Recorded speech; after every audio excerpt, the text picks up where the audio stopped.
வணக்கம், நான் உங்கள் chef Deena. Welcome back to chef Deena's kitchen. இன்றைக்கி நம்ம கிச்சனில் பார்க்க போகிற ரெசிபின்னா, நம்ம வீட்டு வாண்டுங்களை எல்லாருக்கும் ரொம்ப பிடிக்கிற ஒரு ரெசிபி, அதாவது சீஸ் பால்.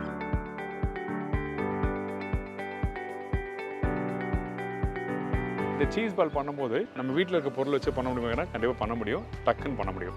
அதாவது நம்ம வீட்டில் எப்பவும் உருளைக்கிழங்கு இருக்கும், அந்த உருளைக்கிழங்கு நல்லா வேக வச்சு ஸ்மாஷ் பண்ணி அதுக்கப்புறம் உள்ள சீஸை ஸ்டஃபிங் பண்ணுறோம். எக்ஸாம்பிளுக்கு வந்து இந்த கொழுக்கட்டை இருக்குல்ல, இந்த கொழுக்கட்டையில் பூரணம் வச்சு ஸ்டஃபிங் பண்ணுவீங்களா, அதே மாதிரி பக்கத்தில் தான் நம்ம ஸ்டஃபிங் பண்ண போகிறோம். அதுக்கு பிறகு வந்து கோட்டிங் பார்த்தீங்கன்னா பேட்டர் ரெடி பண்ணுறோம். அந்த பேட்டரில் டிப் பண்ணிவிட்டு அதுக்கப்புறம் கார்ன்ஃப்ளெக்ஸில் கோட் பண்ணி ஃப்ரை பண்ணி எடுத்துனா இந்த சீஸ் பால் ரெடி. இந்த மாதிரி சீஸ் பால் வந்து நம்ம குழந்தைங்க வந்து ஹோட்டலுக்கு போனால் அம்மா சீஸ் பால் ஆர்டர் பண்ணுங்க ப்ளீஸ் சாப்பிடணும்னு சொல்லுவாங்க. அந்த டைமில் பார்த்தீங்கன்னா ஒரு 4 சீஸ் பால் சாப்பிடுவாங்க, இல்லை ஒரு 6 சாப்பிடுவாங்க. அதாவது ஒரு 6 பீஸ் தருவாங்க, 4 பீஸ் தருவாங்க. அப்போ உங்களுக்கு கொஞ்சம் ஒரு 4 பேர் நல்லா தாராளமாக சாப்பிடுச்சுன்னா கண்டிப்பாக வீட்டில் செய்ய முடியும். இதுக்கு டோட்டல் காஸ்ட் பார்த்தீங்கன்னா நான் செஞ்சது பார்த்தீங்கன்னா ஒரு 150லேருந்து ஒரு 200 இருக்கும். கண்டிப்பாக நீங்கள் ட்ரை பண்ணி பாருங்கள், ரொம்ப நல்லாயிருக்கும். நீங்கள் குவான்டிட்டி இன்க்ரீஸ் பண்ணுறீங்க, இல்லை சீஸ் நிறைய வைக்கணும்னு வச்சிங்கன்னா, இல்லை வேறு என்ன ஸ்டஃபிங் பண்ணால் அப்போ காஸ்ட்டு கொஞ்சம் முன்ன வேரியன்ஸ் வரும். ஆனால் வீட்டில் எல்லாருக்கும் ரொம்ப பிடிக்கும். பட்டியலில் நம்ம வீட்டு வாண்டுங்களுக்கு எல்லாருக்கும் ரொம்ப பிடிக்கும். குழந்தைங்க எல்லாருக்குமே ட்ரை பண்ணி பாருங்கள். இப்போ இந்த ரெசிபிக்கு தேவையான பொருட்கள் என்னென்னு சொல்லி பாருங்கள். இந்த ரெசிபி தேவையான பொருட்கள்: உருளைக்கிழங்கு 5 நம்பர், அதாவது 1/2 கிலோ, கொத்தமல்லி தேவையான அளவு, பச்சை மிளகாய் 3லேருந்து 4 நம்பர், சீஸ் வந்து 15லேருந்து 20 ஸ்லைஸ், மைதா 2லேருந்து 3 table spoon, chilli flakes 1 table spoon, pepper powder 1/2 teaspoon, உப்பு தேவையான அளவு, கார்ன்ஃப்ளெக்ஸ் 1 கப்பு, எண்ணெய் ஃப்ரை பண்ணுறதுக்கு தேவையான அளவு. இந்த ரெசிபிக்கு தேவையான பொருட்கள்: ஃபர்ஸ்ட் நம்ம என்ன பண்ணுறோம், உருளைக்கிழங்கு வந்து 1/4 கட் பண்ணி வேக வச்சுருங்க. அதுக்கப்புறம் தூள் எடுத்து உருளைக்கிழங்கு இந்த மாதிரி நல்லா கையில் மசிய ஆரம்பிக்கிறோம். நல்லா வெந்திருக்கணும். வேகாத உருளைக்கிழங்கு இதுக்கு யூஸ் பண்ண முடியாது. எந்த அளவுக்கு நல்லா ஸ்மாஷ் பண்ணி அடுத்த ஸ்டேஜ் பொருட்களும் போக. ஏங்கிட்டனா வேகாத உருளைக்கிழங்கு போட்டிங்கன்னா உங்களுக்கு ஒன்றோட ஒன்றும் சரியாக ஆகாது. அப்புறம் அந்த சீஸும் ஸ்டஃபிங் வச்சு அழகாக உருட்ட முடியாது. இதுதான் விஷயம், வேறு எதுவுமே இல்லை. அதே டைமில் இந்த வேக வச்ச உருளைக்கிழங்கை தண்ணியில் அப்படியே விட்டுறாதீங்க. உடனே வெந்த உடனே வடிகட்டிட்டு அதுக்கப்புறம் ஆற விட்டு நீங்கள் இது மாதிரி ஸ்மாஷ் பண்ணலாம். சரிங்களா? அப்படி ஸ்மாஷ் பண்ணுறதுக்கு உங்களுக்கு கஷ்டமாக இருக்குது, நல்லா மசிகிறதுக்கு ரொம்ப கஷ்டமாக இருக்குது அப்படின்னு நினச்சிங்கன்னா, அப்போது இந்த மாதிரி கடையில் ரெடிமேடாக இருக்கும் ஸ்மாஷர், அதை எடுத்துகிட்டு வந்து ஸ்மாஷ் பண்ணுங்கள். அதுக்கப்புறம் கொஞ்சம் கொத்தமல்லி, இதோட பச்சை மிளகாய் காரத்துக்கு ஏற்ற மாதிரி போட்டுக்கோங்க. நான் 3லேருந்து 4 நம்பர் சொல்லியிருக்கேன். அது இல்லாமல் சில்லி ஃப்ளெக்ஸும் யூஸ் பண்ணுறோம். அதனால் உங்களுக்கு காரம் கம்மியாகனா 2 பச்சை மிளகாய் போட்டுக்கலாம். சில்லி ஃப்ளெக்ஸு, அதுக்கப்புறம் பெப்பர் பவுடர் போட்டிருக்கோம். இதெல்லாம் போட்ட பிறகு கொஞ்சம் அந்த கார்ன்ஃப்ளெக்ஸ் தூளை வந்து இதில் போட்டிருக்கோம். எதுக்காக நம்ம இதில் யூஸ் பண்ணுறதுன்னா, அப்போ தான் கொஞ்சம் கெட்டித்தன்மை கொடுக்கும். அதான் விஷயம். ப்ரெட்டும் இல்லைன்னா ரஸ்க் யூஸ் பண்ணலாம். உங்களுக்கு எது ஆப்ஷனாக இருக்கோ அதுக்கேற்ற மாதிரி பண்ணிக்கலாம். இப்போ இது எல்லாத்தையும் மிக்ஸ் பண்ணி முடிச்ச பிறகு இந்த இடத்துல அது உப்பு காரம் கரெக்டாக இருக்கா சொல்லி செக் பண்ணுங்கள். அதுக்கு பிறகு கையில் எடுத்து இந்த மாதிரி உருட்டுனா ரவுண்டாக வரணும். இந்த மாதிரி ரவுண்டாக வந்தால் உங்களுக்கு கரெக்டாக இருக்குன்னு அர்த்தம். லூஸாக இருந்தால் ஃப்ரை பண்ணும்போது உடையதுக்கு வாய்ப்பு இருக்கும், சீஸும் வெளியே வந்துடும். அதனால தான் கையில் எடுத்து இப்படி லைட்டாக ப்ரெஸ் பண்ணும்போது அழுத்தமாக இருக்கணும்.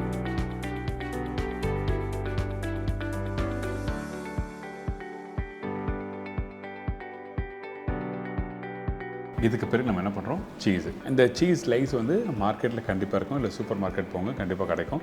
இது எல்லாத்தையும் வந்து நம்ம வந்து ஒரு பவுலில் போடுங்க. உங்களுக்கு எந்த அளவுக்கு சீஸ் வேணுமோ அந்த அளவுக்கு நீங்கள் யூஸ் பண்ணிக்கலாம். நான் ஒரு 15லேருந்து 20 நம்பர் சொல்லியிருப்பேன். இல்லை எனக்கு கொஞ்சம் அதிகமாக வேணும்னு வச்சிங்கன்னா அதிகமாக போடலாம், கம்மியாக வேணுன்னா கம்மியாக போட்டுக்கங்க. அது உங்களுக்கு எது கம்ஃபர்டபுளாக இருக்கோ அதுக்கேற்ற மாற்றிக்கலாம். இப்போ இந்த சீஸ் போட்ட பிறகு நம்ம என்ன பண்ணுறோன்னா, இதை நல்லா ஸ்மாஷ் பண்ண ஆரம்பிக்கிறோம். கையில் எடுத்திங்கன்னா இந்த மாதிரி ஸ்மாஷ் ஆகணும். அப்போ தான் உங்களுக்கு வந்து மற்ற பொருள் இதில் போட்டு மிக்ஸ் பண்ணும்போது கரெக்டாக இருக்கும்.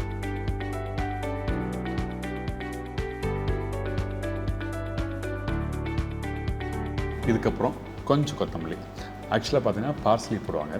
பார்ஸ்லி வந்து நம்ம மார்க்கெட்லேயோ நம்ம வீட்டு பக்கத்துலையும் கிடைக்காது. அதனால் நம்ம வீட்டில் இருக்க அந்த கொத்தமல்லியை கொஞ்சம் போட்டுக்கலாம். இதுக்கப்புறம் சில்லி ஃப்ளெக்ஸு இதோட நம்ம நல்லா மிக்ஸ் பண்ணுறோம். இந்த சீஸில் வந்து சால்ட் இருக்கும், அதனால் நம்ம வந்து சால்ட் எதுவும் போடலை. வெறும் இந்த ஸ்பைசஸ் சில்லி ஃப்ளெக்ஸும் இந்த கொத்தமல்லியும் போட்டு நல்லா மிக்ஸ் பண்ணிவிட்டு அதுக்கப்புறம் நம்ம என்ன பண்ணுறோன்னா நல்லா மிக்ஸ் பண்ணணும், ஒன்றோட ஒன்று சேரணும். அப்போ தான் வந்து ஃப்ரை பண்ணி முடித்த பிறகு அந்த கொத்தமல்லி, அந்த காஞ்ச மிளகாய் காரத்தன்மை, அந்த சீஸ் எல்லாம் மெல்ட் ஆகி வரும்போது ரொம்ப நல்லாயிருக்கும். இதுக்கு பிறகு நம்ம என்ன பண்ணுறோம், சின்ன உருண்டையாக உருட்டிக்கங்க. நம்ம உருளைக்கிழங்கு எந்த அளவுக்கு சைஸில் விட்டுருமோ அதில் 30% அளவுக்கு இந்த சைஸ் வந்து நம்ம ஒட்டி வச்சுக்கணும் இந்த சீஸ் பாலை. இதுக்கப்புறம் நம்ம ஏற்கனவே ஒட்டி வச்சுருக்கோம்ல உருளைக்கிழங்கு, அந்த உருளைக்கிழங்கு நம்ம என்ன பண்ணுறோம், நடுப்பகுதியை ப்ரெஸ் பண்ணி நல்லா ரவுண்டாக ஆக்குங்க. அதாவது வீட்டில் இந்த கொழுக்கட்டை ரவுண்டாக பண்ணுவீங்களே அந்த மாதிரி இது மாதிரி ரவுண்ட் ஆக்கிட்டு அதுக்கப்புறம் நம்ம என்ன பண்ணுறோன்னா இந்த சீஸை வந்து எடுத்து நடுவில் வைக்கிறோம். இதை அப்படியே மடிக்கிறோம். மடிச்சுட்டு திருப்பி உருட்ட ஆரம்பிங்க. இது மாதிரி ரவுண்டாக உருட்டும் போது முக்கியமாக கவனிக்க வேண்டிய விஷயம் என்ன கேட்டிங்கன்னா, அந்த சீஸ் வந்து எந்த பகுதியில் வந்து தெரியக்கூடாது. அது ரொம்ப ரொம்ப முக்கியம். அதனால தான் சொல்கிறேன். திருப்பி இன்னும் ஒரு பீஸ் வந்து உருட்டுறேன், நீங்கள் பாருங்கள். ஃபஸ்ட்டு அந்த உருளைக்கிழங்கு மசாலாவை எடுத்து நல்லா ரவுண்டாக உருட்டுறோம். நடுப்பகுதியும் மெலிசாக இருக்குது, சுற்றி இருக்க பகுதியும் மெலிசாக இருக்குது. அதுக்கப்புறம் அந்த சீஸை உள்ளே வைக்கிறோம். உள்ளே வச்ச பிறகு இதை அப்படியே மடிக்கிறோம். எந்த ஒரு சைட்லையும் அந்த சீஸ் வெளியே தெரியக்கூடாது. அப்போ தான் உங்களுக்கு கரெக்டாக இருக்கும். இந்த மாதிரி நம்மக்கிட்ட இருக்க அந்த உருளைக்கிழங்கும் அந்த சீஸும் எல்லாத்தையும் ரவுண்டாக ஊட்டி ரெடி பண்ணி வச்சுருங்க. இதுக்கு பிறகு நம்ம என்ன பண்ணுறோம்னா மைதா மாவு சொன்ன பார்த்தீங்கன்னா இந்த மைதா மாவு இதுக்கான பைண்டிங் ஏஜென்ட்டு. அதனால் நம்மக்கிட்ட இருக்க அந்த மைதா மாவு ஒரு சின்ன கப்பில் போட்டுருங்க. கொஞ்சமாக தண்ணி ஊற்றி இதை கரைக்கிறோம். அதாவது கொஞ்சம் ஸ்பூனில் எடுத்து நீங்கள் ஊற்றுனீங்கன்னா அது அப்படியே இறங்குற மாதிரி இருக்கணும். அந்த பக்குவத்துக்கு கரெக்டாக நீங்கள் கரைச்சிருங்க. இந்த இடத்துல மைதா மாவு யூஸ் பண்ணலாம், இல்லை கார்ன்ஃப்ளவர் யூஸ் பண்ணலாம். உங்களுக்கு எது வீட்டில் இருக்கோ அதுக்கேற்ற மாதிரி பண்ணிக்கலாம். மைதா இல்லைனா கார்ன்ஃப்ளவர், சரிங்களா? இப்போ இது மாதிரி நல்லா கரைச்சி எடுத்துரும். கரைக்கும் போது லம்ஸ் இல்லாமல் நல்லா கரைச்சிருங்க. அதாவது கெட்டியாக இல்லாமல் நல்லா கரைச்சி எடுத்துக்கணும். இந்த மாதிரி ஸ்பூன் எடுத்திங்கன்னா இப்படி கீழே இறங்கணும். இதுக்கப்புறம் நம்ம என்ன பண்ணுறோம், அந்த ரெடி பண்ணி வச்சுருக்க அந்த சீஸு அந்த உருளைக்கிழங்கு பால் இருக்குல்ல, அந்த பாலை நம்ம என்ன பண்ணுறோம்னா நம்ம ரெடி பண்ணி வச்சுருக்க அந்த மைதா பேட்டரை வந்து டிப் பண்ணுறோம். டிப் பண்ணும்போது எல்லா பகுதியும் ஈவனாக டிப் பண்ணுங்கள். அதுக்கு பிறகு நம்மக்கிட்ட இருக்க இந்த கார்ன்ஃப்ளேக்ஸ், இந்த மார்னிங் பிரேக்ஃபாஸ்ட்டில் இந்த பிளெயின் கார்ன்ஃப்ளேக்ஸ் வந்து பாக்கெட்டில் வரும். அந்த கார்ன்ஃப்ளேக்ஸை யூஸ் பண்ணுறோம். எதுக்காக இந்த கார்ன்ஃப்ளேக்ஸ் யூஸ் பண்ணுறோன்னா நல்லா முறுமுறுன்னு வரும். இல்லைங்க எனக்கு அந்த கார்ன்ஃப்ளேக்ஸ் எனக்கு எங்கள் வீட்டு பக்கத்தில் இல்லை அப்படின்னு நினச்சிங்கன்னா நீங்கள் ப்ரெட் இருக்குல்ல, ப்ரெட்டை வந்து க்ரம்ஸ் மாதிரி ரெடி பண்ணிவிட்டு யூஸ் பண்ணலாம். அப்படி இல்லை ரஸ்க் யூஸ் பண்ணலாம். இல்லை டீ கடையில் புறை இருக்குல்ல, அந்த புறையை கூட நீங்கள் வாங்கி யூஸ் பண்ணலாம். இந்த மாதிரி தூள் ஆன பிறகு இதை நல்லா கோட் பண்ணிவிட்டு அதுக்கப்புறம் எண்ணெய் கடையில் போட்டு ஃப்ரை பண்ணி எடுத்திங்கன்னா ரெடி ஆகிடும். இது இந்த மாதிரி ஸ்டெப் பை ஸ்டெப்பாக வீட்டில் ட்ரை பண்ணி பாருங்கள். நம்ம வீட்டில் இருக்க குழந்தைங்களுக்கு ஈஸியாக சட்டுன்னு பண்ண முடியும். இப்போ நம்ம என்ன பண்ணுறோம், ரெடி பண்ணி வச்சுருக்க அந்த பால்ஸ் எல்லாத்தையும் வந்து எண்ணெய் கடையில் போட்டு ஃப்ரை பண்ணுறோம். ஃப்ரை பண்ணும்போது ரொம்ப புகை வர்ற மாதிரி இருக்கக்கூடாது. ஆனால் டெம்பரேச்சர் பார்த்திங்கன்னா நல்ல கரெக்டான டெம்பரேச்சர் வந்துருக்கணும்.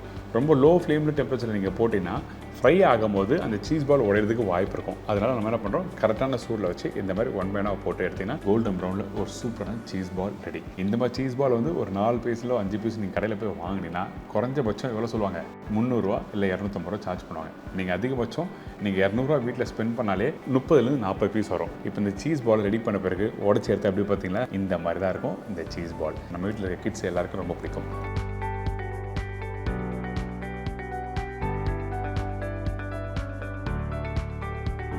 என்னங்க இப்போ இந்த சீஸ் பால் எப்படி பண்ணது தெரிஞ்சிருக்கும்ல. மொத்தமாக பார்த்தீங்கன்னா அந்த உருளைக்கிழங்கு மேஷ் பண்ணி அதுக்கப்புறம் சீசன் போடுறது ஒரு ஸ்டெப்பு. ரெண்டாவது வந்து உள்ள ஸ்டஃபிங்கு. மூணாவது பார்த்தீங்கன்னா அந்த பேட்டரில் வந்து டிப் பண்ணுறது. நாலாவது பார்த்தீங்கன்னா அந்த கார்ன்ஃப்ளேக்ஸில் கோட் பண்ணுறது. அதுக்கப்புறம் வந்து ஃப்ரை பண்ணுறது. மொத்தமாக 5 ஸ்டெப்பு தான். இந்த கார்ன்ஃப்ளேக்ஸ் பதில் நீங்கள் வேறு எதுனா யூஸ் பண்ணலாம் அப்படின்னா பிரெட் க்ரம்ஸ் யூஸ் பண்ணலாம். இல்லை நம்ம வீட்டில் ரஸ்க் இருந்தால் ரஸ்க்கு தூளாக்கி யூஸ் பண்ணலாம். ஸோ ஒரு அருமையான ரெசிபி சொல்லி கொடுத்துருக்கேன். ட்ரை பண்ணி பாருங்கள். ட்ரை பண்ணி பார்த்துட்டு மறக்காமல் உங்கள் கமெண்ட் செக்ஷனில் போயிட்டு ஃபீட்பேக் கொடுங்க. இதே மாதிரி இன்னொரு ரெசிபி நாளைக்கு சந்திக்கிறேன். See you, bye-bye. Take care.